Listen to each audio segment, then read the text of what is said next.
Hello, everybody, and welcome to the latest episode of the FPL Affairs podcast, the podcast that strips back and lays bare our season-long love affair with FPL.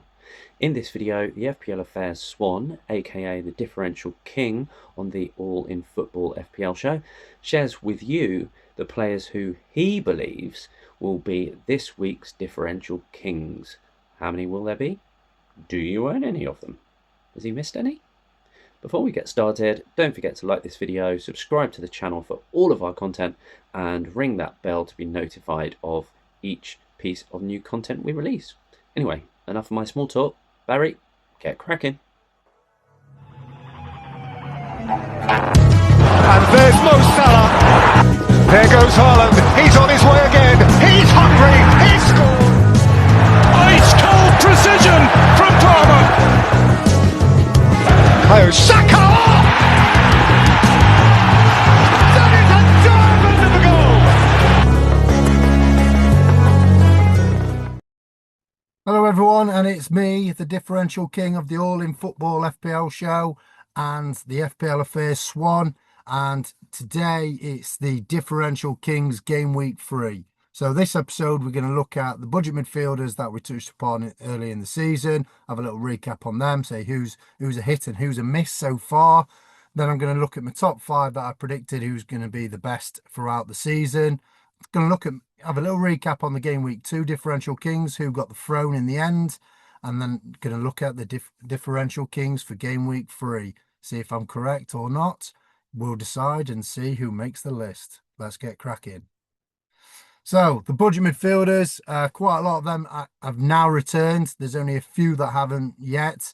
Damsgaard hasn't done it. Marlin hasn't done it.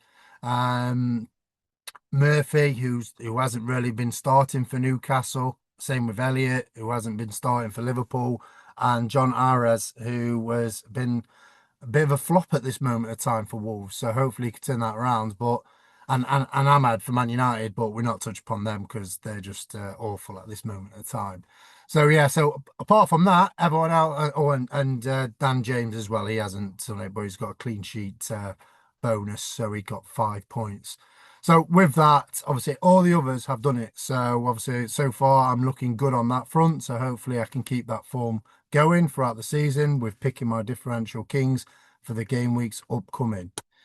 So my top 5 budget midfielders. So all these have now returned. Rutter didn't play in the Brighton game because he had a bit of a knock. Sarr eventually got on the score sheet. Reinders didn't look himself, but obviously Tottenham was that good defensively, so that might obviously been the case.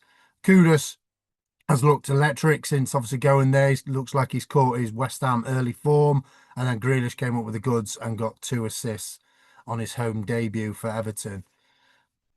So recap on my Differential Kings for Game Week 2. I went a bit crazy and went all out on Sunderland and Chelsea. I was right to go with the Chelsea shout because obviously they was a slow start for them, but then they romped to victory. And obviously a few of them have got the crowns.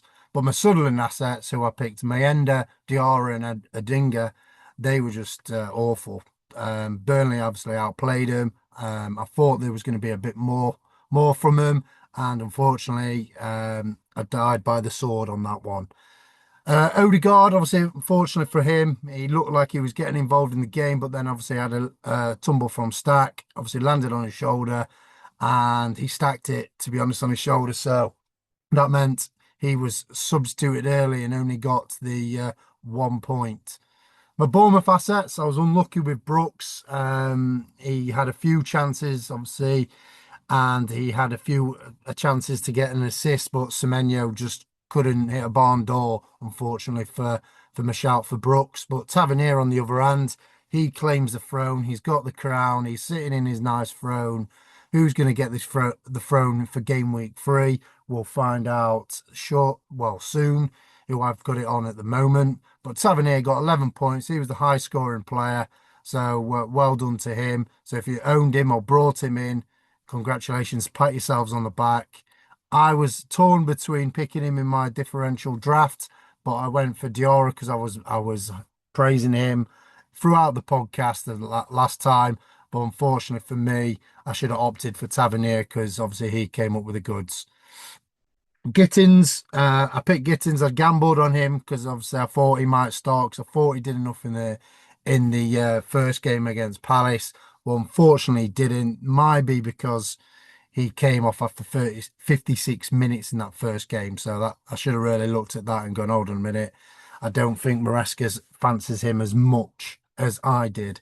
So with that, Estevio came in and looked really good. So if you want obviously potential differential through a couple of game weeks, then he could be a good shout because obviously Chelsea's got some good fixtures. Palmer's potentially maybe out with a groin injury, but it's obviously scans have proved that it's not as bad as first thought. So he could just miss this Fulham game, and then be back for after internationals. And then Neto and Enzo, obviously they came up with the goods, both on the score sheets, and Enzo got obviously the second highest. So with that, obviously in all, a mediocre start to the game week two differential kings. Um, Three of them obviously performed, so I've got one third of them right, shall we say. So we'll move on swiftly, see if I can get more right this game week. So game week three, I've picked Endoy to be the differential king. He's sitting on the throne at this moment of time, but we'll see next week if he's going to still be on that throne and if any of these other players get the throne. So the reason why I picked Endoy, he's returned in both fixtures. He's looking nailed on start, as we touched upon with me and Alex in the Return of the Mac podcast, episode 148 of the All in Football FPL show. So with that, I think he's going to be nailed on to start due to obviously rotation in Forest's camp is not really going to happen just yet because obviously European football hasn't started yet for them. So I think Endoy is going to be a good shout and a good possible couple of game week punts, to be honest. So at 2.1% owned against West Ham at home, and obviously how West Ham have been playing at the moment, they really need to win, but I don't think it's going to be coming at the City ground. So Endoy is my differential king at this moment of time who's got the throne. The other person from Forest, I have picked Hudson Odoi. Them two linked up and got an assist in the goal in the previous game, and obviously we know what Hudson Odoi is like. Once he gets on in a spell, then he's quite hard to stop. So hopefully he's going to start that spell now and cast his wand around the City ground and get maybe a goal and potentially assist in this game. Looking at Newcastle, obviously they have got a tricky fixture at Leeds away. Obviously, Ellen Road usually does get bouncing, and we've found in the past, in previous Premier League history, that Ellen Road is a tough place to go. So hopefully Newcastle can bounce back after their bit of a shock defeat, really, especially how the game went against Liverpool. Obviously, Newcastle bossed the game even with 10 men. So obviously Liverpool dodged a bullet there. But Barnes has looked good in both games. He's had a goal involvement at 0.51% in his 90 minutes. So hopefully that can be replicated in this. Obviously, Gordon's out, so they might push Barnes at the centre forward role. If not, then obviously he has got a good high in goal involvement anyway when he's on that wing. So for me, he's going to be another good player to get, especially at that lowly owned at 0.7%. So my next one, I've gone for Mason Mount. Obviously, where Man United have been shocking, and obviously they were shocking last night against Grimsby. But Mount obviously got an assist, so hopefully that can obviously give him that confidence that he had when he had his early form when he was at Chelsea. So hopefully he can replicate that for Man United fans and also for Man United to get that precious win that they need under Amorim at the start of the season.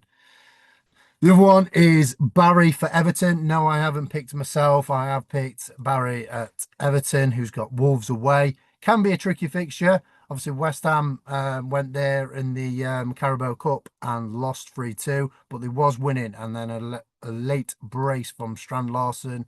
Yes, my boy Strand Larson. I had to mention him in this pod. He scored two and he came on and scored two. So well done to himself. And hopefully Barry can do the business at Molineux. And with his stats we've got for Barry, we have got in his 62 minutes that he played, he got 0.47 compared to Beto, who's obviously averaging 0.16 XG.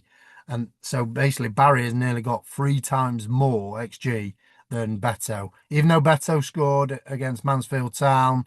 But like I said, it is Mansfield Town. And yes, I am from Mansfield, and that is one of my local teams, even though I don't support them. So my other one player I've gone is for Sarr for Tottenham. I think this player is underrated, and I think he's going to potentially get DEFCON points and also a potential goal and or maybe an assist in this Bournemouth home fixture. Everything comes through him. He's got box to box energy. He usually starts the attack, so hopefully he can either finish that attack or get the main provider and get that assist. So my last two are the Brentford boys, Thiago and Dango. These pair looked obviously good in the previous fixture where they beat Villa 1-0. Dango obviously got a goal on his debut, but Thiago has surprised me obviously from his injury. He's come back, he's looked fitter, stronger, and obviously he has got 2 goals in 3 games, including obviously the Carabao fixture. So with that, I think he's going to be one to obviously keep an eye out. Also, he's only 1.2% owned. So if you want obviously that potential differential as a striker, then he could be your man. He's looking at XG of 0.56. So for me, that's not too bad for a per 90. So I think he's going to potentially get on the score sheet, even though we know Sunderland away is a tough fixture. But hopefully Brentford could turn that around because I wasn't really expecting a result against Aston Villa.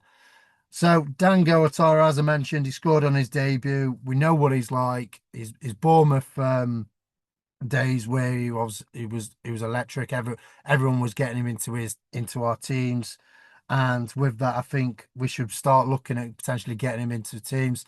I know Alex, the self-proclaimed FPL guru, has picked him for his 3-week gamble, and I think it's a good choice to pick as well. 0.6% owned, and he has got an XG of his first game at 0.85, so that is really, really high. So hopefully, if he can keep on that form that he's got, that he had with Brentford last season, and it looks like he's carried it on with Brentford this season so far. So if I've missed anyone, or you think of anyone that might be worth obviously looking at, give us a shout, put it into the comments, give us a message, and obviously don't forget to like this video and subscribe to our content from the All In Football FPL show and also the FPL Affairs Facebook group and also their podcast that shares some of this lovely work that I've been doing on my differential king. So thanks for watching and bye for now. So how can you get in touch? Where can you find us? Our email address is lowercase fplaffairs@gmail.com. On X, our user handle is @FPLAffairs. Facebook, the group link is in our description on the YouTube video channel. And alternatively, you could search the Facebook group for FPL Affairs. We should pop straight up. Our YouTube channel is /@FPL Affairs, and the Spotify links are generally found at the bottom of the video. Or on Spotify, you could search up FPL Affairs. There may still be time to join our leagues if you haven't already. The Classic League code is 12RRCG, or the Classic code is lowercase I6NQNB. Unfortunately, the head-to-head league is now closed as the season has started. Thank you for those 8 differentials, Barry. I think the Forest attack should be quite a safe bet for differentials this week with a home fixture against West Ham, who really appear to be giving up once they've conceded the first goal. Sarr has been quite influential for Tottenham, so that's a good shout again, playing at home. Dango, brilliant debut for Brentford last week, getting DEFCON points, a goal, clean sheet, so he may well, away to Sunderland, have avenue to point all over. And finally, Harvey Barnes for Newcastle, nailed for minutes. Whether or not he gets any attacking returns against Leeds is obviously for time to see. He's a great finisher though, so I will be hoping for the best from a Newcastle fan's perspective. Anyway, look forward to reviewing those in our Game Week 3 Unwrapped at the start of next week. But all that's left to say is keep your FPL affairs and differentials under wraps until Saturday's deadline. Goodbye, and like and subscribe.